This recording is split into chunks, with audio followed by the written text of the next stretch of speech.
everyone. Thank you so much for tuning in to this episode of Elevate with Ankara. Elevate with Ankara is a series that I have on my channel. My name is Talisha, also known as CreativiTeeByT, along with Sheree of Sheree Thomas. Hi, this is Sheree of Sheree Thomas. So in the Elevate with Ankara sewing series, it is our mission to basically encourage you all to elevate those basic sewing patterns by using some standout Ankara fabric. And in today's episode, we are actually doing a wonderful interview with the owner of Sew Your Bag. Katherine Maldonado is the owner of Sew Your Bag. She has made so many different bags that are absolutely beautiful. She makes patterns, she makes videos to show you how to construct those patterns, and she has a ton of advice. And she also has a specific specialty with Ankara Fabric, and that is what we are going to discuss in today's interview. So first, we want to get some information about you. Can you tell us a little bit about yourself, like where you're from? So I'm from New York. My name is Katherine Maldonado, and I live right outside New York, actually, but I am from New York, born and bred. I've not lived anyplace else. And a little bit about me, I'm half Puerto Rican and half West Indian. So people always ask, where'd you get Maldonado from? It's from my father. And so that's a little bit about who I am and where I'm from. That's so funny. Well, you know, my grandfather is Puerto Rican and my maiden last name is Vasquez. So that in common. So tell us a little bit about your love of Ankara fabric. How long have you been sewing, and how long have you been sewing with Ankara fabric? Oh, okay. So I've been sewing bags for about 7 years. I did try to make garments, which didn't work out so well for me. And I've been sewing with Ankara fabric off and on in that 7 years. However, 2 years ago, I decided to start a subscription box. And as part of my subscription box, my main fabric is Ankara, because I believe it's not used enough in the bag making community. So whenever I look at the community, people are always putting it on the inside of the bag. And I'm like, no, put it on the outside. So about 2 years ago, it'll be 2 years in July, when I started exclusively carrying and using Ankara in my bags and in my subscription box. That's amazing. So who taught you how to sew, or how did you learn to sew? I learned to sew on YouTube. YouTube. I learned to sew on YouTube. YouTube University. I wanted a sewing machine for Christmas, and so my partner actually bought me one Christmas, and I thought I would make garments. That was really my focus, is to make garments for myself. I am a hand crafter, so I love doing anything with my hands. I knit, I crochet, I needlepoint, I do all the fun stuff with your hands. And I wanted to learn to sew. And at that time, when I received the sewing machine, I went to our local, very big box sewing store, and I bought a pattern. And I soon found out that a size 14 on a pattern is not like a 14 on the rack. Yes. I made that mistake as well. Yeah, I think I actually went to Joann Fabrics when I first started sewing, and it was back in the day when they had the 99-cent sales. Ooh. And I think I purchased about 50 patterns. And none of them really fit because of that. No. So, yeah. And guess what? I still have them. I'm going to be giving one for free. But, yeah. I know that life, too. So can you tell us a little bit more about your store? You said that you've had it for, did you say 2 years? Right. So it'll be 2 years in July of this year. I started it on July 1st. I started as a subscription box, and then I sort of grew over time, and so now I do carry some Ankara fabrics. I carry smaller cuts because it is specifically for bag makers, and usually most bags don't take more than a yard. So I carry 1 yard, 2 yard, and 3 yard cuts, which is cutting up that big 6 yards of fabric. And it's also my way of trying to encourage people to use Ankara, because when they see 6 yards, they're like, okay, I love the print, but do I love it that much? Sure. And so, right? So if they're only bag makers, it is a little bit, it is excessive, the amount of fabric that you get. And unless you're somebody who does like craft shows or sells bags it is too much fabric for the average bag maker. So that's pretty much what happened. And in July 2 years ago, when I decided to make the subscription box, like I said, my main focus was on Ankara because it was not used in the bag community the way I felt it should be used. And there are a lot of mainstream fabrics that people are going, oh, look at this, and oh, look at that. And I'm going, okay, that's nice, but it's not about me, right? It wasn't about my culture. It wasn't about who I am. And so when I first started, I had to think about, well, who is this for? And so, my elevator pitch is, it's a subscription box service for beginner and aspiring bag makers who love bold prints.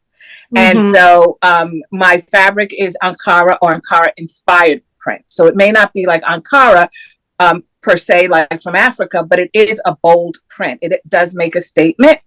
And so that was really how I started. Did you always know you were going to start a sewing business? No. I didn't know that. I think the way the way it evolved was when I was learning to sew bags, I didn't have, like, my mother had passed away. I learned to crochet from my mother, and so certain things I learned from other people. And so when I was trying to learn how to make bags, there was YouTube, but there was nobody I could really go to ask a question. And I was finding that I was getting lost in some of the communities, and they're wonderful communities, but like to turn to Facebook communities as a beginner, I was frustrated because I'm not an outward person. I'm not an extrovert. I'm an introvert. And so I didn't whenever I'd voice a question, I always felt like they weren't answered. And so that was part of my frustration. So fast forward about 4 years into my journey, I had somebody reach out to me to ask me to mentor her. So one of the groups that I was in actually had, there's a button in Facebook which you can say, contact, if you want to be a mentor, click here. And it puts your information in so somebody can reach out to you. I don't know if anybody knows that. No. But yeah, so she reached out to me, and at the time she reached out, I knew she was sick, and she was very sick, but she wanted to know how to make bags, and she wanted a real person to show her. She didn't want YouTube. And she also was telling me how she got lost in the Facebook groups and sometimes felt like her questions weren't answered. And so I worked with her for about maybe 6 months. And when I first started working with her, the interesting thing I found is she had all the things. Like she, like somebody would say, oh, you need this, and she would go buy it. Right? Oh, okay. So she had all the things for bag making. And in some cases she had duplicates of things, right? So yeah. So when you look at like interfacing and which is in bags and things like that, she had duplicates and said, okay, well, when do I use this and when do I use that? How do I use this and how do I use that? Why don't I use this? What is this other thing they're talking about? And so after working with her for a bit, she ended up getting very ill, and we kind of lost contact. Or we did lose contact because I would reach out to her and I knew she was sick. And I said, you don't have to respond, but I just want you to know I'm thinking about you and things like that. And so we just lost contact. And I said to myself, well, if I can help one person, I can help many people. Right? Yeah. And so that's sort of how it was born. But the question was, how do you help many people in a way that they felt valued?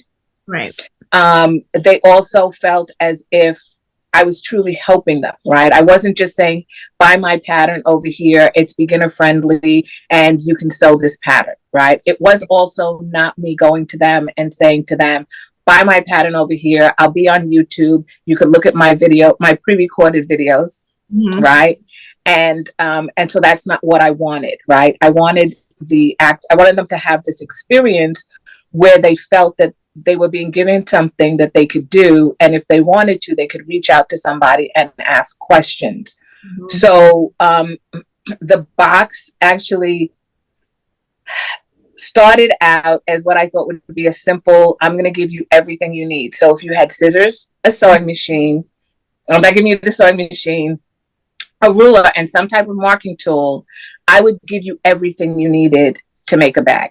Mm-hmm. All right. So that means in one of the kits we used rivets. I gave them the tool they needed to set the rivets and punch the holes. So it was everything you needed to make whatever that bag was for that month. Okay. So it sort of evolved over time. Wow, that's amazing.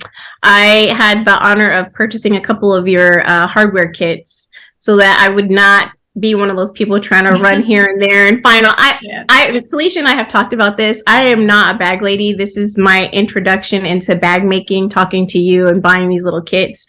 But yeah, I was like, I don't even know where to start. Like, where do I get this tool? And it gets expensive, especially if you lean on like wholesalers or people like Amazon to buy your things, because you can't just buy one. You got to buy the bundle, you know. So I really appreciate the level of care and detail that goes into your planning for your kits that you put together. It's very nice. So I have a question. Now, you have fallen in love with bag making. Is there any other craft that you do with Ankara fabric or African fabric or this type of colorful fabric? So I do make like my necklace. Ooh, beautiful. So I make my necklace, and I tend to wear a lot of black, so it works out very well. And I mean, and these are for myself. The necklace, actually, I did a video for on YouTube because I liked it so much. And it's very simple. It's wood. I love it. You know, so it's fabric, and you know, so I make wallets, but it's mostly bag making. I have made 2 dresses. Ooh. And I made 2 dresses, but other than that, I'm very. I sort of stay in my lane. I do want to make a pair of shoes, so I would like to make a matching set of some sort. Is my aspiration. It's where I'm kind of leaning towards. But yeah, I sort of stay in my lane when it comes to those things. Yeah. I have a question. I'm sorry. Oh, go ahead. I have a question for you in regards to your subscription. So do you still have that? So yes, I do. My subscription, for the last maybe year and a half, it was every month. And then I shifted it earlier this year to be bi-monthly to allow people to consume what was in the box, right? So I was finding that people love the box, but they weren't necessarily making the bags. And I didn't want to build frustration or felt that, you know, they had to feel like, oh, I have to get this done. No, it's at their own pace. Okay. And so, yes, I do still have that. Matter of fact, I have one that's going out this month as well. Okay. And every bag is a mystery. All the fabric is a mystery. So you have to be somebody who is going to trust that you're going to get something that either you can love and keep or you can gift. And part of the bag making journey is skill building. So every bag is about building another skill in bag making. So it's never we started out with a very simple tote. And I always make sure that every single box uses an African word. Right. So the first pattern was called the Alkebulan, and most people don't know that was the original name of Africa.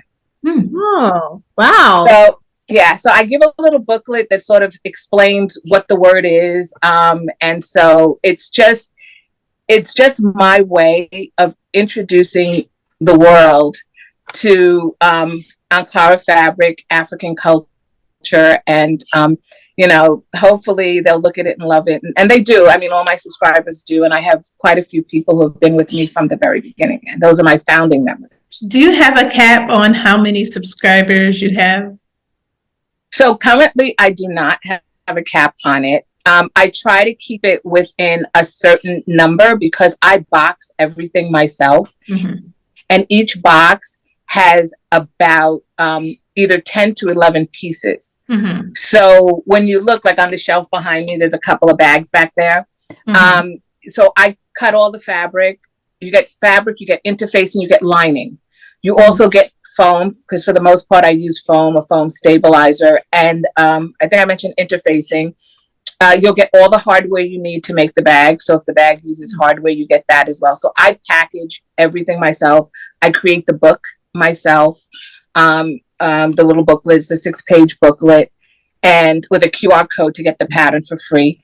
And along with that, I also write the pattern myself, and usually the pattern runs somewhere about 30 pages.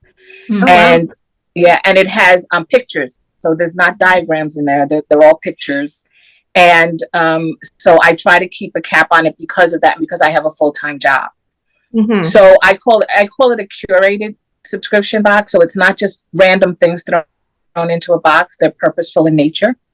And they're also meant to introduce the subscriber. So right now, it is a manageable amount. When you go in, if you sign up, it doesn't, it's not capping you, because I know what the cap is and I haven't hit it yet. Okay. But I don't have copious amounts of subscribers. And that's because right now I want to be able to dedicate my time to those people who want to learn how to make bags. As a new bag maker, if I signed up for your monthly subscription service, do you have an order to which the bags will be sent to me, or do I just jump on with whatever the current bag is for that month? Like you mentioned that your first bag you started out with was a tote bag. Is that how it goes, or do we just jump in where whatever the current month is? So you jump in wherever the current month is, right? So the next month, the next one after this one will be, what are we, in May? It'll be in July. So it'll be my 2-year anniversary. So it'll be in July, will be the next box, and you jump in.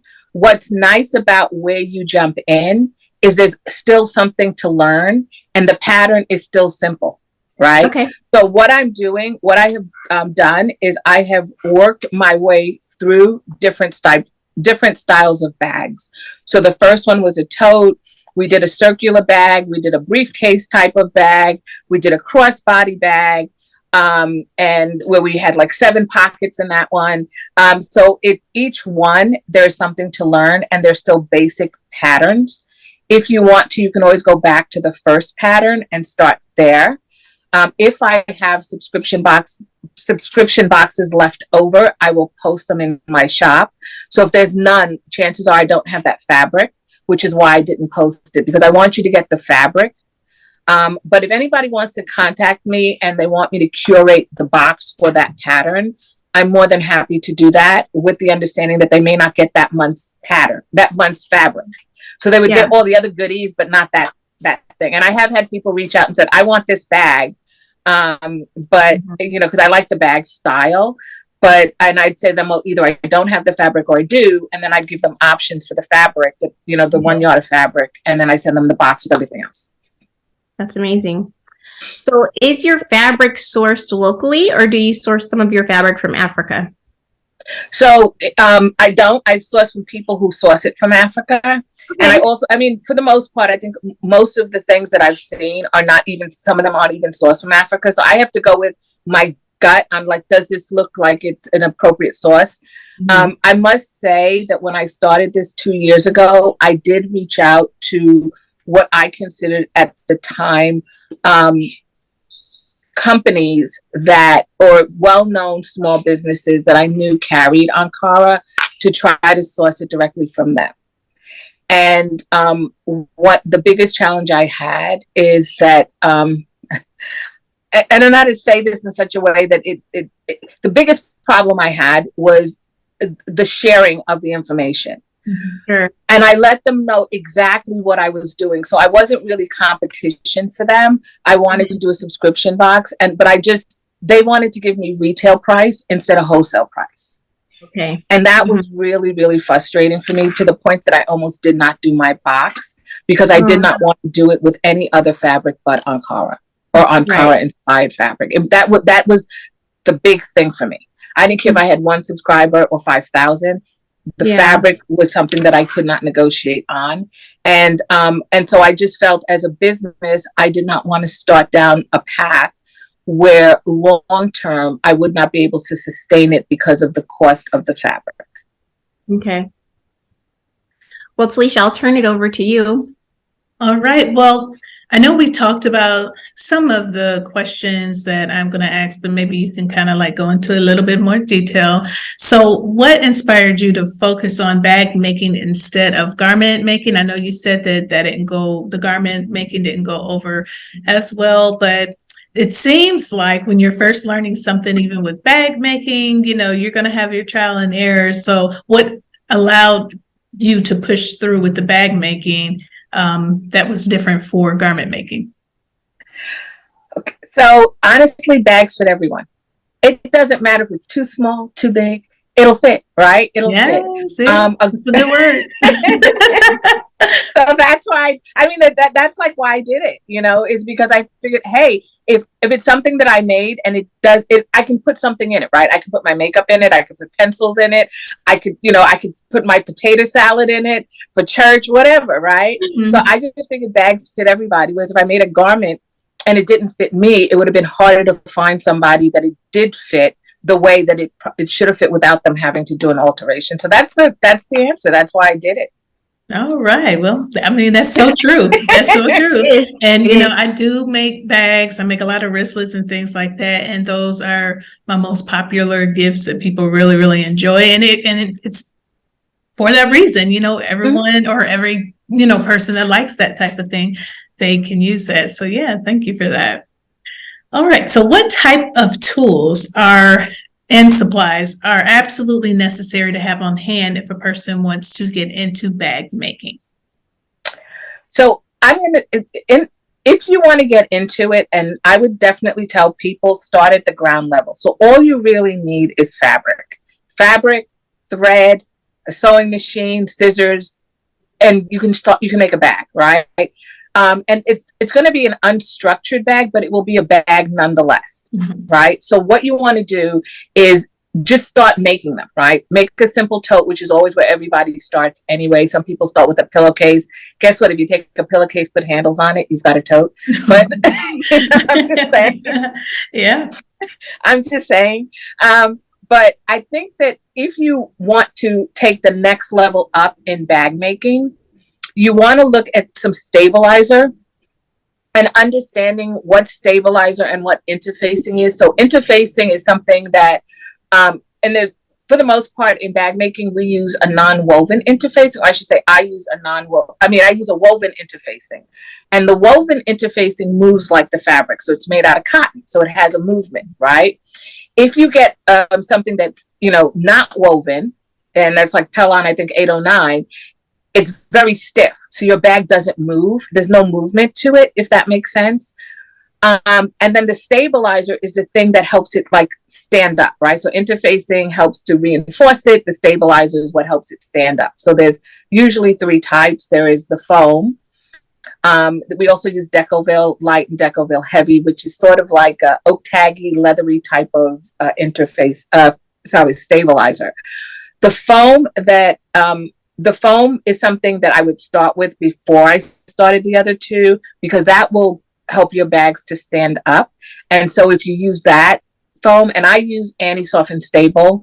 If you're going to Joann's or something else, you may find the Pellon version, and they have, I think it's called, they have the numbers. It's 71F, and that means that one side is fusible. I use sew-in stabilizer because I find that the fusible one that they have in Joann's, and it comes double-sided fusible, but most people use single-sided. When you fuse it, if you don't fuse it just right, you'll have air bubbles. Yeah. Oh, okay. Right. So if you want to, yeah, if you want to, and that's the only one you can get your hands on, sew it in. Don't fuse it. Just don't fuse it at all. Just use it as the stabilizer it is, and just sew in that one. It's also it's how it's made, so it can be thicker on a domestic sewing machine, whereas the Anti-Soft and Stable compresses very nicely, right? So it depends on what it's made out of, and I'm trying not to make it too complicated, but I would say that to have that on hand. I think the other things that you may think that you need as a bag maker will come in time. Mm-hmm. And so what I try to do in all of my boxes is give people things when they need it, not just give people things for the sake of giving people things. Mm-hmm. And so I think you evolve as a bag maker. And if you jump in and buy all these things, you'll get overwhelmed, and you'll probably not use half the things that you bought.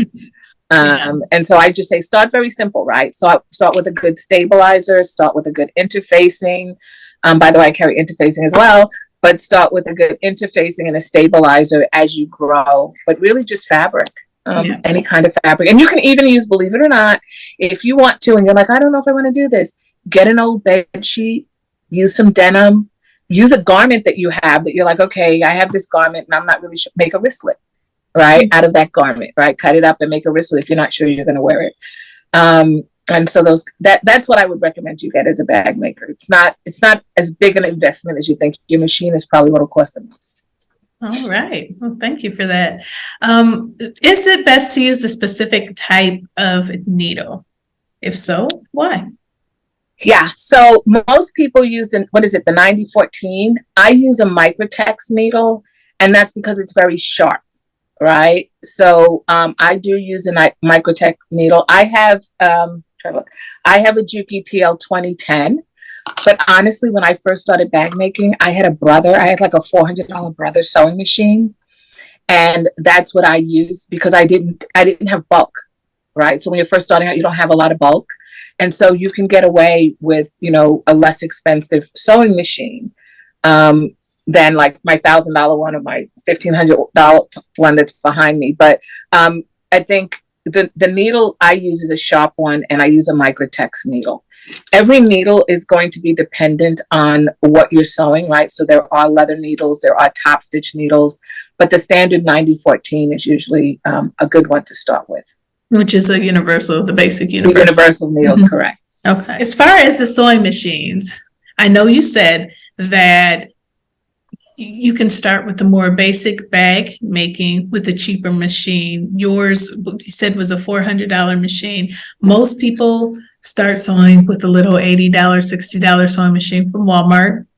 It is a brother, but at what point do you think it's necessary to move over into your more expensive machines for bag making, like your industrial type machines or your $1,000 machine, as you said? Like, which project, for an example, I know you can't like be too specific, but just say like you can make a tote bag with the Walmart machine, but what type of project would you say, you know what, it's time for me to upgrade machines because this can't handle it?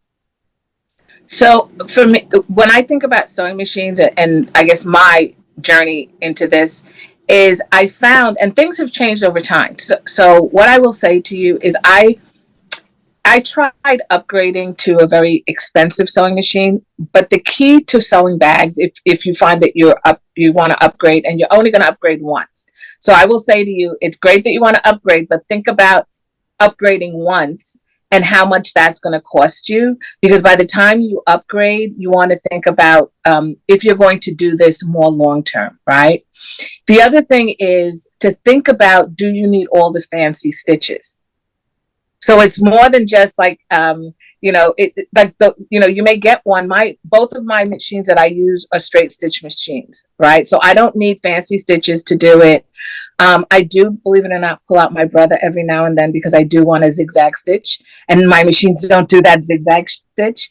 But for the most part, I think you have to think about whether or not you need all those fancy stitches. I would say if you're looking at doing either vinyl, and vinyl comes in different thicknesses, right? So now actually there's very nice vinyl that you can use because I realize there are a lot of people using domestic sewing machines and they're walking foot, right? Because you need to have that. Think about the horsepower. So that's really why you're deviating from that Walmart sewing machine to another sewing machine, because you want that horsepower. You want it to be able to pull those thicknesses through your machine and your feed dogs to be able to pull them with the horsepower, which is why I upgraded and I changed over. So there are so many factors, like I said, when you're looking to upgrade, but I would definitely say if you're thinking about doing, or you start getting into any kind of vinyl, thinner leathers, that you want to then think about moving away from that sewing machine. And then also make sure that you go and you're able to test the sewing machine. So I think when mine was bought on Amazon because it was a gift, and who knew what I was getting, right? But if you have the ability to go someplace and actually sit down and try the sewing machine, you can then take thicknesses with you of things you think you're going to sew with. So if you think you're going to use foam, take some foam, double it up under the sewing machine, give it a test run, and that's why it's important to go to dealers and move away from buying it, at Walmart if you can, because it becomes then an investment. All right. Well, that was really good, really helpful. So for me, I am very, very hard on bags, which is one of the reasons why I started getting to like making my own bags, wristlets, things like that. And honestly, depending on what kind of materials I'm using, like if it's vinyl versus leather, it's still going to go to shreds. So with that being said, I know some people struggle with getting like holes and things like that in the fabric or the lining of bags, stuff starts poking through and things. Is that due to thread? Like, is there a certain type of thread that bag makers can use to make their finished project more durable? Yeah. So I think what happens is people look at threads and they think, oh, well, it's all the same. And so if you're a garment maker, you may use, or quilter. Quilter is a good example. They use cotton thread. Bag makers never use cotton thread. Never. We never use cotton thread is a big no-no, right? So you're looking towards more of a polyester thread for bag making. And there are different weights. So there's a Tech 40 or a Tech 70 or 80, which is used for top stitching. But you're looking at a thicker thread for bag making than you would, and a different type of thread. So don't think, everyday thread. When you go to Joann's, you're thinking, oh, I'm just going to get the average thread I get. Make sure it's a polyester thread. Guterman's at Joann sells a very good thread. It's a sew-all thread, but it's a polyester thread. The other thing is if the thread is color fast, so it doesn't fade. And so that's what I would recommend. I don't know why, the wear is different, right? The wear on a bag has to do with placement, right? So how you're putting your bag down, throwing it around, and things like that. And so you may want to do things at your corners to reinforce it. That's where things like, for example, and at the bottom of your bag, we talk about the Decoville Heavy or the Decoville Light because it does give it a little bit of stability. I know that there are bag makers, if you're using a darker fabric, that will use black interfacing as opposed to white, because you don't see it as easy when it wears, right? But you don't want to use a black on a light fabric. You want to use it on a darker fabric. And then there's things like purse feet that you put on the bottom of your bag. Mm-hmm. But, it's fine. When your bag wears out, it's time for a new bag. That's all I can say. Well, that was really good information. I misplaced my pen, but I see my friend Sheree writing notes, and remember that because I'm gonna need that when we get finished recording. All right. So for the next question that I have for you, as far as like corners and turns when you're actually maneuvering the fabric on the machine, are there specific presser feet that you recommend to help the process go further, especially, like I said, with the bulkiness and things like that? So usually what we recommend is when you're dealing with corners, one of the things that you do with interfacing, and over time you'll learn this, is you try to keep the interface out of the seam so you don't have the bulky, right? So you cut it smaller. In all the patterns that I write, I keep it in there because it's more confusing. But usually what will happen is you will cut it out. So if you know that you have a 1/4 of an inch seam allowance, if you put interfacing in, then you cut it a 1/2 inch, on either side, smaller top and bottom, wherever your seam is. And so that you're only really just sewing fabric to fabric, right? So you don't have the bulkiness, right? The other thing that you can do is don't worry so much about turning the corner if you don't have to. Just sew straight. Cut the thread, back tack, cut the thread, then turn the bag around and then sew straight again and back tack. The turning the corners is only like if you have a curve. I do recommend also that when you get to a corner, you stop short at a 1/4 of an inch or wherever your seam allows 3/8 of an inch. Leave the needle down, lift your presser foot, and then pivot the whole piece of material, and then you can keep sewing. when you're looking at your type of sewing machine, if you don't, like, I don't have a free arm on my sewing machine, so it's definitely one of those areas you want to be very careful with. I would not recommend a thinner foot for it necessarily. I wouldn't say go to a 1/8 inch foot. No, I wouldn't recommend you do that. You just have to be careful. And one of the things I can say to you is on sewing machines, if you lift your presser foot, for the most part, some of them lift even a little bit more. Right. So normally when you cut your thread, your presser foot may go up on your sewing machine if you have that capability. But if you actually take the lever and pull it up, it goes up even more on a lot of the other sewing machines that you may get. Okay. And then I want to kind of circle back to the supplies with the bag making. Joann Fabrics is seems like everybody in America's local, supply store for crafting and, garment making. We also have Hobby Lobby and a little bit from Walmart. Okay. So those are like the main, stores that people go to that I've seen on YouTube. Now, do you think that those stores have sufficient supplies for bag making? And if they don't, how would one get the supplies that they need? So I will say Joann. I don't know about Hobby Lobby. I think I've only been there once. But Joann's definitely, Hobby Lobby has to do with region, right? So I live in New York. We don't have Hobby Lobby. Oh, okay. Okay. So it's not that it has to do with location. And they're more upstate New York. So Joann's did not used to have sufficient supplies. Now I see that they're selling the supplies. However, they're selling them in bulk. And that could be very expensive for somebody first starting out because you just want one or two. So I think when it comes to fabric, they have what you need. I think when it comes to interfacing and stabilizer, they have what you need. They've just, maybe in the last year or so, they started carrying the Decoville Heavy even. But when it comes to things like if you want to use hardware, I don't find that they have sufficient things that you need. My Joann's also doesn't necessarily have all the colors of zippers.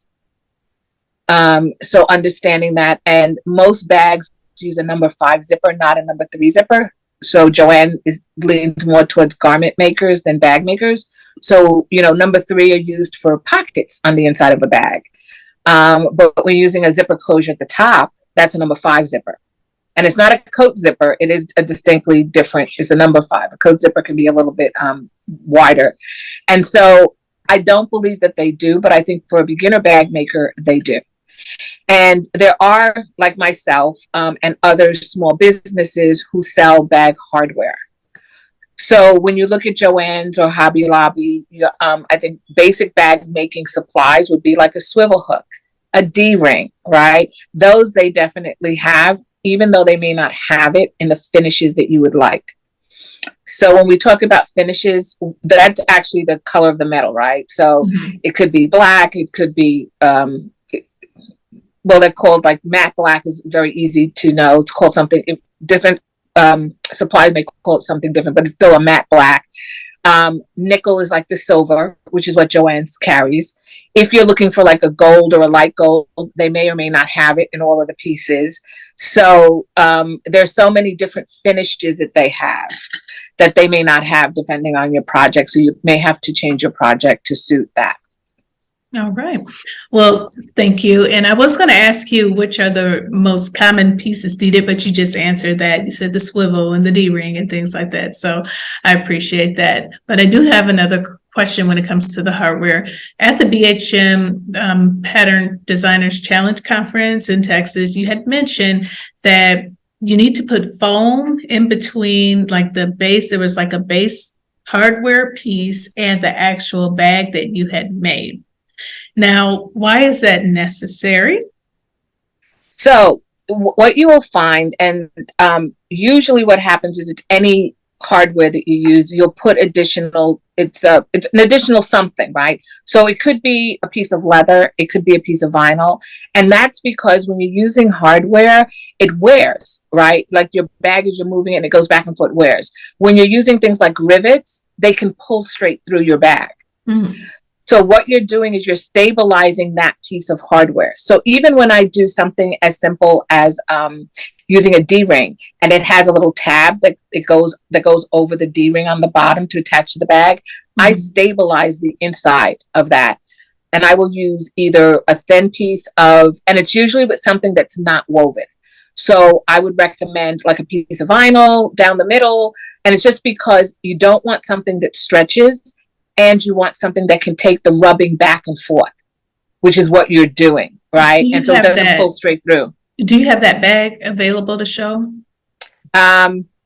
Which bag was it that I showed you, or any bag? It's the one that Natita made. She had one too. Not the wooden handles around. The Mamiti tote. Let's see. We both purchased the hardware kits and the pattern for that. So hopefully we'll get the chance to make that sometime soon. Yeah.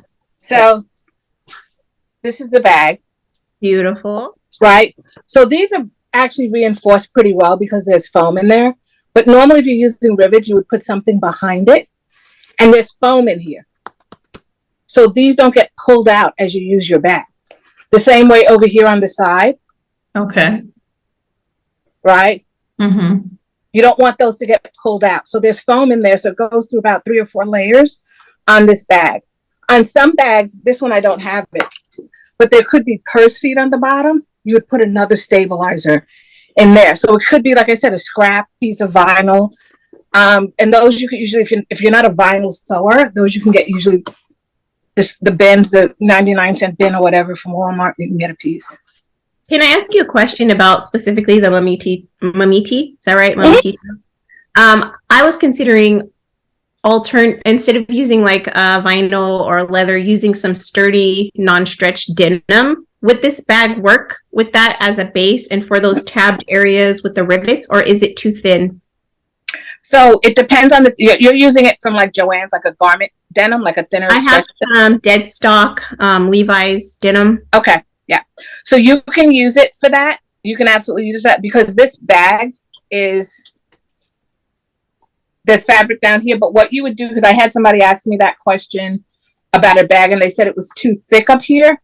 With the foam, you can actually, am I showing you? I can see it on my camera. Can you see it? I see it. I see it. Mm-hmm. In the foam here, you can actually cut out a little bit extra piece if you wanted to thin it up.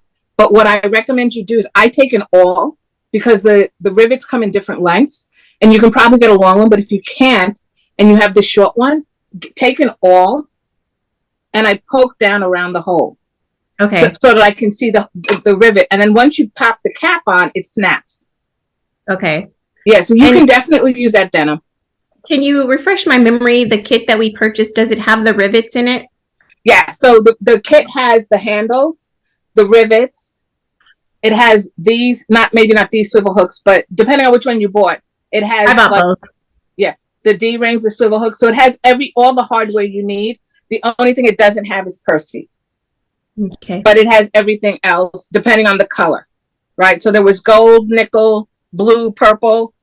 There were different, right? And matte black. There was a matte black one as well. Now, Natita's purse had the little things on the bottom. There were 4 purse feet. She had those. How do you attach those? So I don't know which ones she bought, but the ones that I carry are screw-in ones. Oh, okay. So you just put a hole in it. I'm sorry. You put a hole in it, and there's screws. Oh, that's so nice. That's nice. So then you just screw it in like that. I love right? that. Mm-hmm. And you can use an awl to make the hole. It doesn't have to be anything fancy. You just need to get that screw in. Oh, okay. What I would say to you is if you're going to use the screws, is to put some Loctite, or some people use a dab of glue. Because you don't want those unscrewing, right? So once you screw it in, you want to make sure that they're really in there and they stay. So you know what Loctite is? You feel like a I do not, but I would probably use some E6000 or something. Yeah. You don't even have to use it. You can use a beacon. I wouldn't use something as thick as an E6000. You have the fabric tack or whatever. Okay. Oh, yeah. Yeah, just put some of that on your screw before you screw it in so that it'll stay in. And you don't need stabilizer in between that? It actually goes through the foam. So it goes through the fabric, the foam, and all of that. So you don't have to, right? So, So when I think do you about add when I think about those? stabilizer, I think about anything that's load bearing. Your bottom of your feet is not load bearing. You're not putting like your strap. You're putting a load on that connector. Right. Makes sense. Makes Now, sense. do you add those before you put a lining in a bag? So I add them after the lining, but before I close up the lining.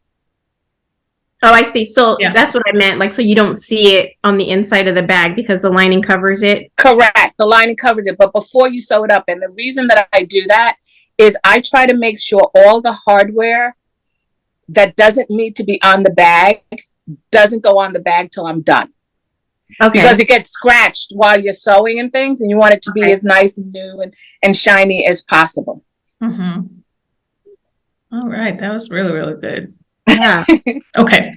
So at the BHM, at Pattern Designers Conference, I, just like Sheree, purchased that particular pattern. How many more patterns do you have available? And are they PDF or paper? So they're PDF. I mean, they're not. I don't have any paper patterns. They're all PDF. It was a conscious choice to make them PDF because most people don't print their patterns. They look at it on their iPad, right? And printing would then, of course, to me more money. And since people don't buy the pattern, I would have had to pay for something that people may not purchase. So they're PDFs. They're instantly downloadable. I know I have 2 pages, so there's probably like 16 patterns out there now that I've written over the almost 2 years. And like I said, I have another one coming out shortly. The Mamiti tote was a one-off tote because it used vinyl, and the rest of my patterns use cotton because I wanted it to be as simple as possible. Mm-hmm. Right. The Mamiti tote was actually a spin-off of one of my other patterns that were in my box called the Mamiti tote. So this one was the second one, the one that you guys are purchasing is the Mamiti tote Redux or Redo. Mm-hmm. And the original one had a drawstring on the inside, and it had on the outside, it had 2 exterior pockets that were held in with magnets. So that was the original one in the kit. Okay, so I know that when a person joins your subscription, they pick up with the pattern that you're currently working on with the rest of your subscribers for that box. If they feel like it's a little bit too difficult, what would be your recommendation for a more easier subscription pattern to kind of start off more like for the beginner? So I think it's hard. So the tote was definitely very simple. That's the tote. There's a blue one over here that I did. It's that one, but it's actually in a different material. I'll show you the material in a minute. But that was the tote. I would say start there. I'd need to know what level they were at, honestly, because they're all my patterns, if you look at them, they say beginner. So any pattern that says beginner on it, there are some that say adventurous beginner because I do something different. Like I add a zipper pocket. That means adventurous beginner, right? Because zippers can be very challenging for people. So as long as it says beginner on it, they can start with that pattern and they would be good. They can also work their way through the patterns, like I said, because they're different types of bags and some of the things are repeated, right? So for example, we did a duffel bag, right? That dealt with a little bit of the circles. It also had a pattern piece on it. Pattern pieces is something that I've just started to introduce because that's a little bit like people like, well, if I don't tape it together right, where do I cut the outside or the inside of the line and things like that? But I would say look for anything that says beginner on it. And you have the cover photo for all my pictures on the website. So all the pictures actually show the actual cover of the pattern. So you should be able to see which ones are beginners and which ones are adventurous beginners. Now, you said you don't use pattern pieces. So how do people sew them up? Yeah. So for the most part, bags are squares and rectangles, right? And when you're looking at any bag and you go, oh, I like that bag. It started out as a square and rectangle, and then they started cutting pieces away, right? To make different things like points and whatever. So the first year I used no pattern pieces and there were no curves. So everything was a square and a rectangle. So you just have to know how to sew a straight line. And that was also what made it very good for anybody who's a beginner sewer, right? So if you've never sewn anything and a bag was the first thing you wanted to make, the fact that it was a square and a rectangle, it was just teaching you how to measure. That's why one of the things is a measuring tool and a marking pen, right? I said, if you have a measuring tool, marking pen, pair of scissors, and a sewing machine, I can help you make a bag. Mm-hmm. So if you have a ruler, you just simply have to measure it, draw a line, and then when you're done, come back in and cut it out. Mm-hmm. This is where the scissor comes in. I even give people thread, by the way. So they don't even have to buy thread in the kit. All right. So I do want to mention that you, I saw you online. I think you were streaming live and you were demonstrating how to make a bag. Do you have sew-alongs for all of your bags? All of my bags, and I break it down into 3 pieces. So initially when I started, I only streamed to my Facebook. Mm-hmm. Because I wanted to keep it within the group, because these are people who paid for this, right? So I wanted to keep it in the group. And then I had some of my subscribers say, could you stream to YouTube? Because that's usually where I go. And I now have to remember, oh, wait a minute, go to Facebook to see the videos. So I started streaming to both now. So I stream to Facebook and I stream to YouTube. And I do it over the course of 3 days. So I remember when you joined, I was like, how do you say it? And I said, oh, I know who that is. But the first day we talk about cutting and interfacing. So that's the first day. And I used to sit with me and cut the whole pattern out, believe it or not. And then I made it simple. I just show you how to cut a piece and then interface that piece, whether it be with foam, I may explain it to you, or actually I iron on the interface and I explain that. The second day we do the exterior of the bag, right? And so I explain more than what the pattern has. So that's one thing nice about the sew along, because I explain a little bit, sometimes a little bit of inside, why I did it this way, or it's a little tip. What's nice about it being live is that other people can comment in. So when you joined, I asked somebody, what do you do with those little corners you cut out?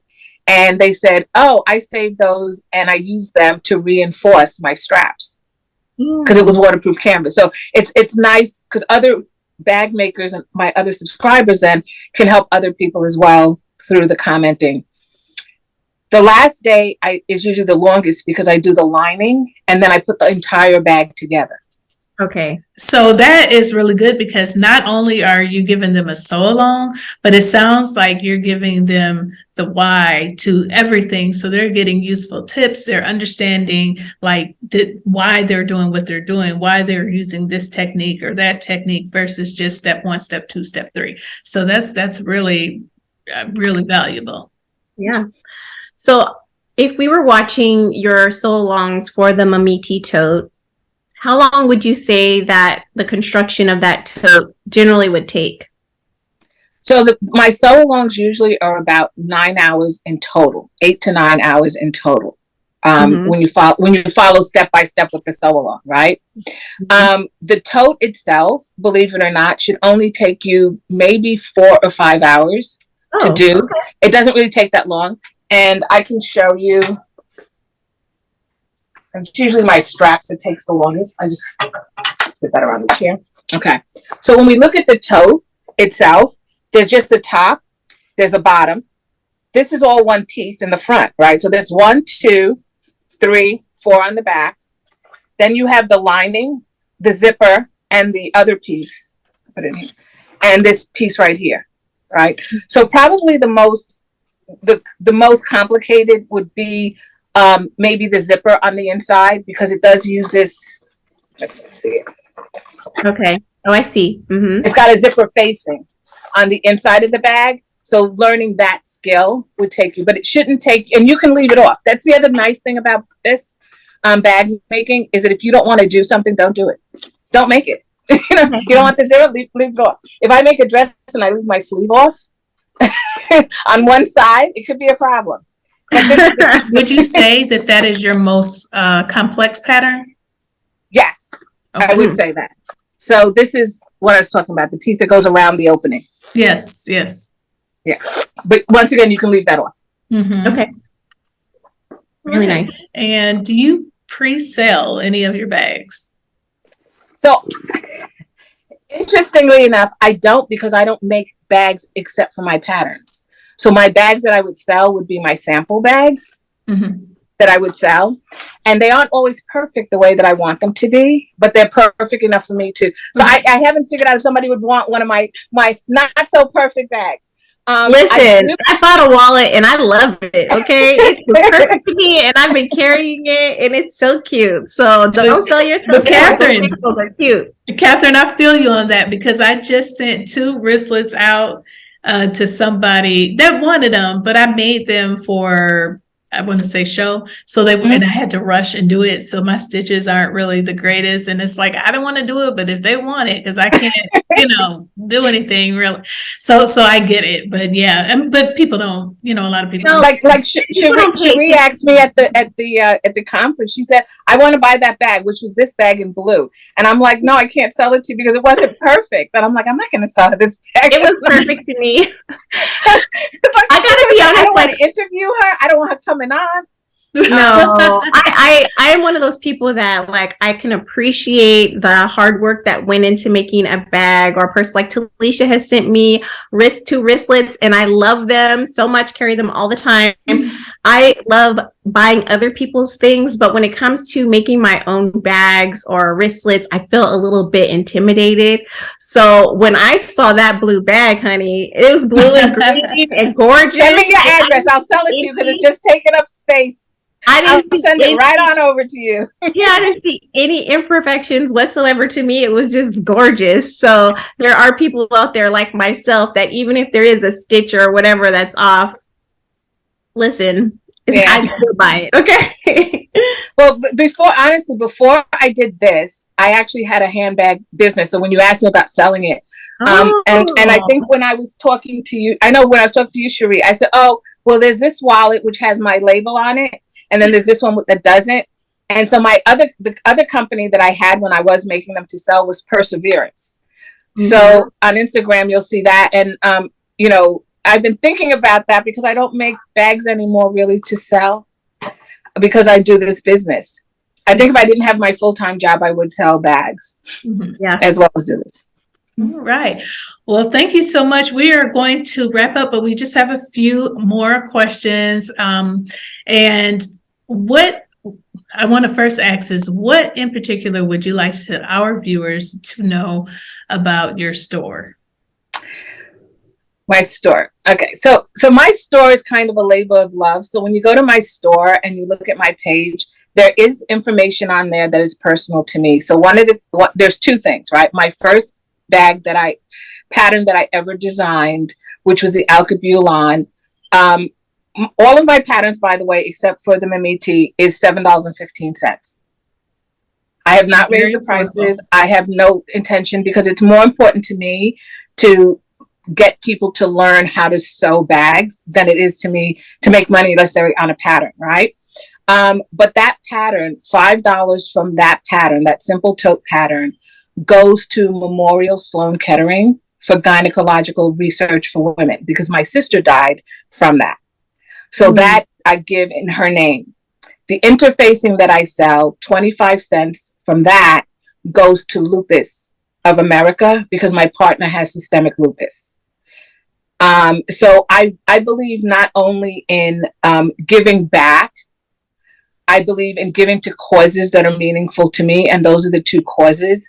The other thing I would like people to know is that when I sell a subscription box, every subscription box supports women.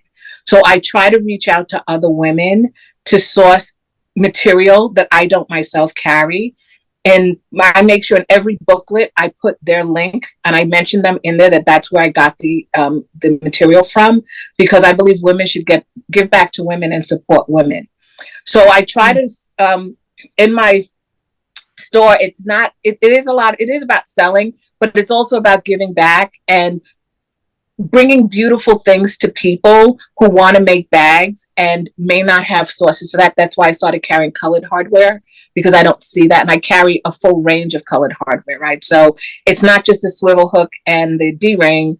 It's going to be the purse feed. It's going to be the rivets. It's going to be the zipper pull. So it's all the pieces to make an entire bag with your fabric that you select. All right. I love that. And where can they find you on social media? So primarily I'm on Instagram. I'm an Instagram person. And that's only because my daughter told me Facebook is old. So she said, Mom, everybody goes on Facebook.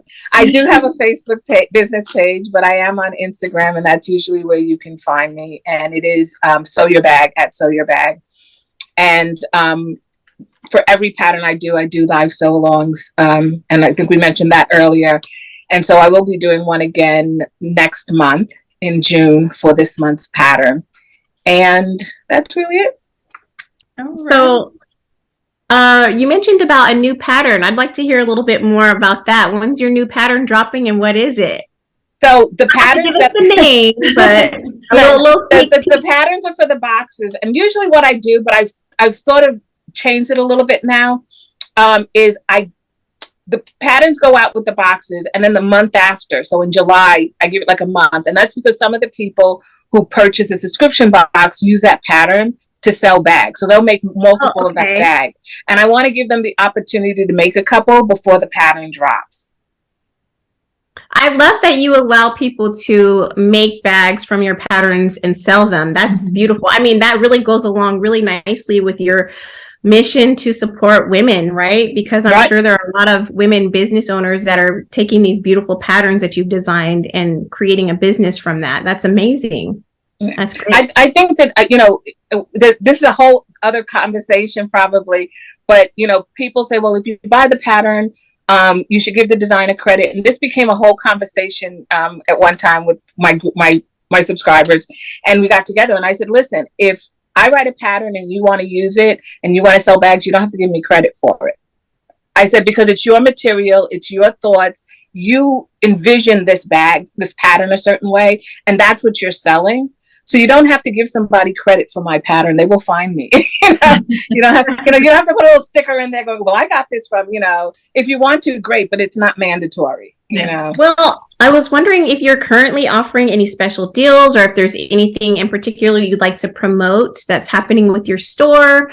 I am really excited to pick up that pattern that's going to drop in July. But if there's anything else that's special that's coming up that you'd like to share, this is a great opportunity to use our platform and get the word out about it. So, yes, I'm not doing anything in my store, but I am going to be, they're doing for Juneteenth weekend on the 17th. I will be in Harlem, and I'll get you the details for that. And I will be selling bags. I won't be selling patterns. I will be selling bags. So I will be making bags. I have some wallets as well. I think you picked up one, Sheree. I love one of my wallets. I love that wallet. I carry that wallet all the time. Good. But, so I will be there selling some of my bags with Ankara fabric and car inspired fabric as well. There will be a couple of Amiti totes there for sale as well. And so that's where I'll be.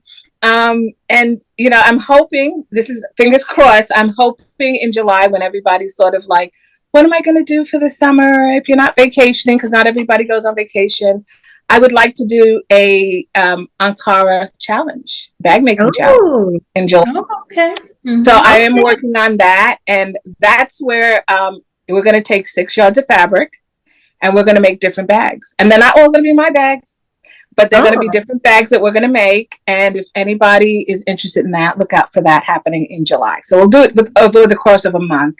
And it's not going to be all bags. There will be a wallet thrown in here and a pouch thrown in there. So there will be smaller items. But by the end of it, you should have a collection. Yeah, that's amazing. I love that. Well, Talisha, is there any other questions that you have that you'd like to ask? No, I think all of my questions were answered. I got so much good information from this interview.